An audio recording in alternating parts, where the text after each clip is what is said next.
right, let's talk about the transfer that window transfers that surprised me big time. I'll start with what's the name? Raheem Sterling going to Arsenal. That one was a big surprise.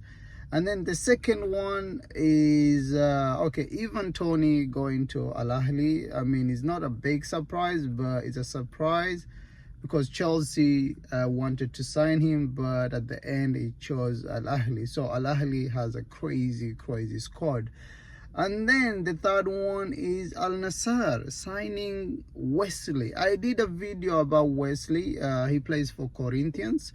If you don't watch Syria, I don't watch Brazil Syria that much, but whenever Palmeiras plays with Corinthians or Palmeiras plays with a different team, and seeing Wesley joining Saudi's league, that one is really